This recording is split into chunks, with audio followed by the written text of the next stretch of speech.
ജയ് ഹിന്ദ്. വിരമിച്ച സൈനികൻ യൂട്യൂബ് ചാനലിലേക്ക് ഏവർക്കും സ്വാഗതം. എട്ടാം ശമ്പള കമ്മീഷൻ TOR അഥവാ ടേംസ് ഓഫ് റെഫറൻസ് സംബന്ധിച്ച് ഗസറ്റ് നോട്ടിഫിക്കേഷൻ പബ്ലിഷ് ചെയ്തതിൽ വിരമിച്ചവരെയും ഫാമിലി പെൻഷനേഴ്സിനെയും പറ്റി പ്രതിപാദിക്കുന്നില്ല.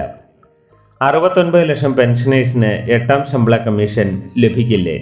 TOR അഥവാ ടേംസ് ഓഫ് റെഫറൻസിൽ തിരുത്തലുകൾ വരുത്തണമെന്നാവശ്യപ്പെട്ട് പ്രതിരോധ മന്ത്രിക്ക് കത്ത്.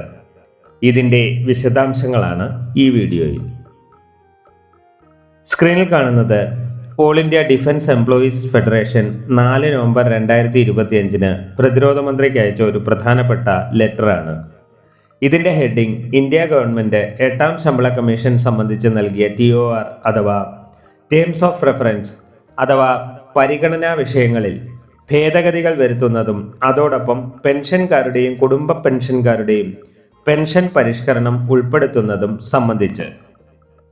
ബഹുമാനപ്പെട്ട മാഡം, കേന്ദ്ര സർക്കാരിൻ്റെ ധനകാര്യ മന്ത്രാലയം 3 നവംബർ 2025 വിജ്ഞാപന പ്രകാരം എട്ടാം കേന്ദ്ര ശമ്പള കമ്മീഷന്റെ രൂപീകരണം അതിൻ്റെ ടേംസ് ഓഫ് റെഫറൻസ് സഹിതം പ്രസിദ്ധീകരിച്ചു. കേന്ദ്ര സർക്കാർ ജീവനക്കാരുടെ ശമ്പള പരിഷ്കരണവുമായി ബന്ധപ്പെട്ട ടേംസ് ഓഫ് റെഫറൻസ് 7ാം ശമ്പള കമ്മീഷൻ നൽകിയ ടേംസ് ഓഫ് റെഫറൻസിൽ നിന്നും തികച്ചും വ്യത്യസ്തമാണ്. HCPCയുടെ TORൽ സൂചിപ്പിച്ചിരിക്കുന്നത് സർക്കാർ സേവനത്തിലേക്ക് കഴിവുള്ളവരെ ആകർഷിക്കുന്നതിനും കാര്യക്ഷമത, ഉത്തരവാദിത്വം, തൊഴിൽ സംബന്ധമായ ഉത്തരവാദിത്വം എന്നിവ പ്രോത്സാഹിപ്പിക്കുന്നതിനും ഉതകുന്ന ഒരു വേതന ഘടന രൂപപ്പെടുത്തുക എന്നാണ്. എന്നാൽ ഇത് 7ാം ശമ്പള കമ്മീഷനിൽ സർക്കാർ സേവനത്തിലേക്ക് ഏറ്റവും അനുയോജ്യരായവരെ ആകർഷിക്കുക, തൊഴിൽ സംസ്കാരത്തിൻ്റെ കാര്യക്ഷമത, ഉത്തരവാദിത്വം എന്നിവ പ്രോത്സാഹിപ്പിക്കുക, പൊതുഭരണ സംവിധാനത്തിൻ്റെ മികവ് വളർത്തുക എന്നിവയുമായി ബന്ധപ്പെട്ട ഒരു വേതന ഘടനയ്ക്കുള്ള ചട്ടക്കൂട് രൂപപ്പെടുത്തുക, ആധുനിക ഭരണത്തിൻ്റെയും ദ്രുതഗതിയിലുള്ള രാഷ്ട്രീയ, സാമൂഹിക, സാമ്പത്തിക, സാങ്കേതിക മാറ്റങ്ങളുടെയും സങ്കീർണമായ വെല്ലുവിളികളോട് പ്രതികരിക്കുന്നതിന് ഉദ്യോഗാർത്ഥികളുടെ പ്രതീക്ഷകൾ കണക്കിലെടുത്ത് യോഗ്യതാ അടിസ്ഥാനത്തിൽ ഉചിതമായ പരിശീലനവും ശേഷി വികസനവും ശുപാർശ ചെയ്യുക എന്നാണ്. അതായത് ജീവനക്കാരുടെ പ്രതീക്ഷകളുടെ അടിസ്ഥാനത്തിൽ എന്നത് ഒഴിവാക്കിയിരിക്കുന്നു. ആയതിനാൽ ഇതുകൂടി എട്ടാം ശമ്പള കമ്മീഷന്റെ TORൽ ഉൾപ്പെടുത്തി തിരുത്തൽ വരുത്തണമെന്ന് അഭ്യർത്ഥിക്കുന്നു. 2. എട്ടാം ശമ്പള കമ്മീഷന്റെ പരിധിയിൽ 69 ലക്ഷത്തിലധികം പെൻഷൻകാരെയും കുടുംബ പെൻഷൻകാരെയും ഉൾപ്പെടുത്താതിരിക്കൽ. 3 പതിറ്റാണ്ടിലേറെയായി രാജ്യത്തിനു വേണ്ടി വിയർപ്പും രക്തവും നൽകിയ 69 ലക്ഷം കേന്ദ്ര സർക്കാർ പെൻഷൻകാരെയും കുടുംബ പെൻഷൻകാരെയും 8ാം CPCയുടെ പരിധിയിൽ നിന്ന് മാറ്റി നിർത്തുന്നത് ഏറ്റവും നിർഭാഗ്യകരമാണ്. പെൻഷൻ പരിഷ്കരണം പെൻഷൻകാരുടെ അവകാശമാണെന്നും അവരോട് വിവേചനം കാണിക്കാൻ കഴിയില്ലെന്നും മനസ്സിലാക്കുക.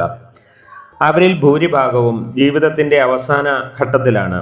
അവരെ അവഗണിക്കുന്നത് തികച്ചും നീതീകരിക്കാനാവാത്തതാണ്.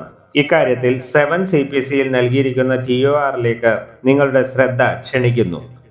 1 ജനുവരി 2004 അതിനുശേഷവും നിയമിതരായ എല്ലാ കേന്ദ്ര സർക്കാർ ജീവനക്കാരുടെയും വിരമിക്കൽ ആനുകൂല്യങ്ങൾ പുതിയ പെൻഷൻ പദ്ധതിയുടെ പരിധിയിൽ വരുമെന്ന് കണക്കിലെടുത്ത് ഈ ശുപാർശകൾ പ്രാബല്യത്തിൽ വരുന്നതിന് മുൻപ് വിരമിച്ച ജീവനക്കാരുടെ പെൻഷൻ പരിഷ്കരണം ഉൾപ്പെടെയുള്ള പെൻഷനുകളുടെയും മറ്റ് വിരമിക്കൽ ആനുകൂല്യങ്ങളുടെയും ഘടനയെ നിയന്ത്രിക്കേണ്ട കാര്യങ്ങൾ പരിശോധിക്കുക.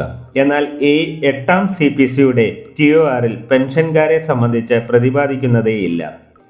8ാം CPC പ്രാബല്യത്തിൽ വരുന്ന തീയതിയിലേക്ക് എത്തുന്നതിന് മുൻപ്, അതായത് 1 ജനുവരി 2026 മുൻപ് വിരമിച്ച ജീവനക്കാരുടെ കാര്യത്തിൽ പെൻഷൻ പരിഷ്കരിക്കുന്നതിനായി 8ാം CPCയിൽ TORൽ ഇത് സംബന്ധിച്ച ഭേദഗതി പുറപ്പെടുവിക്കണമെന്ന് അഭ്യർത്ഥിക്കുന്നു.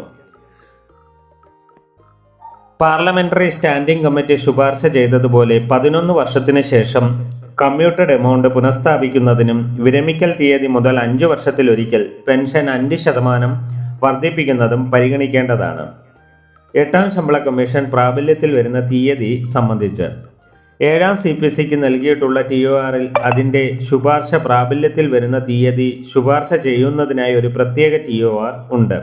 അതേസമയം 7 CPCക്ക് നൽകിയിട്ടുള്ള TORൽ അത്തരമൊരു പരാമർശം നൽകിയിട്ടില്ല. 8ാം CPCയുടെ ശുപാർശ നടപ്പിലാക്കുന്ന തീയതി സംബന്ധിച്ച് സർക്കാർ ഏകപക്ഷീയമായ തീരുമാനമെടുക്കുമെന്ന ഒരു ധാരണ ഇത് നൽകുന്നു. കേന്ദ്ര സർക്കാർ ജീവനക്കാരുടെയും പെൻഷൻകാരുടെയും വേതന പരിഷ്കരണവും പെൻഷനും 10 വർഷത്തിലൊരിക്കൽ പരിഷ്കരിക്കണമെന്നത് സ്ഥിരീകരിച്ച വസ്തുതയാണ്. ആയതിനാൽ TOR-ൽ ഇത് സംബന്ധിച്ച തിരുത്തലുകൾ വരുത്തുക. ഇതാണ് ഈ ലെറ്ററിൻ്റെ ഉള്ളടക്കം. എന്തായാലും പെൻഷനേഴ്സിനെ സംശയത്തിലാക്കുന്ന നടപടികളാണ് നടന്നുകൊണ്ടിരിക്കുന്നത്. വീഡിയോ ഇഷ്ടപ്പെട്ടാൽ ലൈക്കും സബ്സ്ക്രൈബും ചെയ്യുക, സുഹൃത്തുക്കൾക്ക് ഷെയർ ചെയ്യുക. മറ്റൊരു വീഡിയോയിൽ വീണ്ടും കാണാം. ജയ് ഹിന്ദ്, വന്ദേ മാതരം.